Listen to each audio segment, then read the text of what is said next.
Bara 2003 dura godina Gujii aanaa Gooroodolaatti daandii bonaaf ganna tajaajilu kiiloomeetira 75 gandoota aanichaa 19 keessaa 3 qofa wal qunnamsiisaa ture. Daandiin kiiloomeetira 83 ol aanchetti hojjetameen dheerinni daandii gara kiiloomeetira 160tti guddate gandoonni haaraa 14 daandii argatan. Horsee bultoonni aanichaa 60tti tilmaamamanis tajaajilamaa jiru. Horsee bulaa guutuu boruu fi galchuu waaqoo aanaa Gooroodolaa ganda Sokoraa Rirbaa keessa kan jiraatan yoo ta'u daandiin gandoo isaaniitti hojjetamee rakkoo namoota dhukkubsatan baatanii dhaabbilee fayyaa hanga fudhamaa turanii fi baasii adda addaarraa akka isaan baraare himanii. Yennaa duraan Ayisuusii feenu birrii 1,000 nu gaafatan 2,000 ol nu gaafatan. Ambulaansiin natsaan dhufe tajaajila akkanumaan dhufe mana keenya nu fuudhe haga mana yaalaa nu geesse akkana natsaan nu tajaajilu jira. Yeroo beertifaatti nami faati dhukkubu nami baa'aan rar'ee nama baatanii harkadhu nama geessaa turanii amma immoo daandiin karaa kun haga dhufe nama makiinaa fe'annee akka salphaani bakka nama yaala kennan gara yaalaatiin dhaqqabataa jirra. Bu'aa daandii qabatamaan namachaa waan jiruufis hirmaannaa keenya cimsinee itti fufna jedhanii. Bogeetaachoo Birquusii waggoota 30 olii faanichatti ogummaa konkolaachisummaan hawaasa tajaajilaa jiru. Hojii daandii waggoota muraasa keessatti baadiyyaatti hojjetameen jijjiiramna olaanaa arguu isaanii dhugaa ba'u.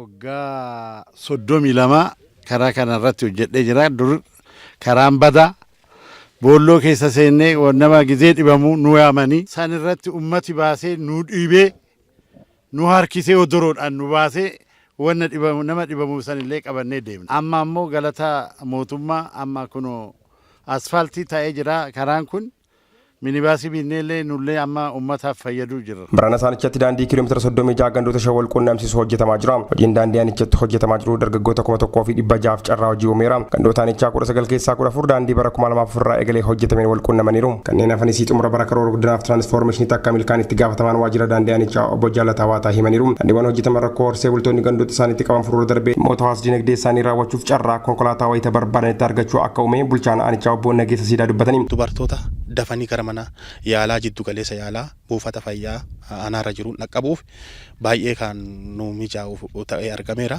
Gama biraatiin immoo horsiisee bulaan keenya oomisha ganda isaa keessatti argate gara magaalaatti dhaqqabsiisuudhaaf rakkoo tokko malee konkolaatoon amma seenanii jiddu galeessa gabaa aanaatiin dhaqqabaa jiru. Kontiraaktaroonni fi gorsitoonni aanichatti hojii daandii hojjechaa jiranis deeggarsi bulchiinsa aanaa fi raawwii hojii daandiin godina irraa sadarkaa tokkoffaa akka gonfannuuf nu gargaareera jedhanii. ገበሬውም ማዳበሪያ ምንም ለማድረስ የሚያስፈልጉ ነገሮችን በ20-25 ደቂቃ ውስጥ ደርሶ አገልግሎቱን ሰጥቶ መመለስ የሚችልበት ሁኔታ ነው የተፈጠረውና እጅግ በጣም ነው የምንረካው። ያ ነው የኛም ሳቲስፋክሽን። Hawaasni armaan dura daandii dhabuun rakkachaa ture. Daandii hojjennetti wayita fayyadaman yeroo arginu bu'aa argannu caala hedduu gammanna. Deeggarsi hawaasa baadiyyaa fi qindoominni bulchiinsa aanaa olaanaa ta'uu isaatiin sadarkaa kanarra akka geenyuuf nu gargaareera. Kanaanis raawwiin hojii daandii bara 2004 fi 2005tiin aanaalee godinichaa hunda keessaa sadarkaa tokkoffaa gonfanneerra. Hawaasni godinichaa bu'aa daandii waggoota lamaan darban hojjetameen namachaa waan jiruuf hojii daandii baranaa hojjetamaa jiru keessatti hirmaannaan isaa dabalu itti gaafatamaan waajjira daandiiwwanii godina Gujii obbo Booruu Galgaloo karoorri haala qabatama kapaasitii jiruutiin karoorfannisanii fedhii ummataatiin dhiibee deeme hojii lafa karoor keenya ol guddaa hojjetamaa jira jecha. Daandiiwwan waggoota lamaan darban godinichatti hojjetameen gandoonni baadiyyaa godinichaa 142 daandii argataniiru. Godinichatti bara 2003 dura uwwisni daandii bonaaf ganna tajaajilu kiiloomeetira 760 hin caalle ture gara kiiloomeetira 1,442tti guddateera. Xumura bara karoora guddinaaf tiraansfoormeeshinii daandii bonaaf ganna tajaajilu kiiloomeetira 2,116 ga'uuf karoorfamee hojjetamaa akka jiru waajjirri daandiiwwanii godinichaa beeksiseera. Gabaasa dhaabbata raadiyoo fi televezyiinii Oromiyaatiif qindaa'e Taarraqeen Korsaa godina Gujii.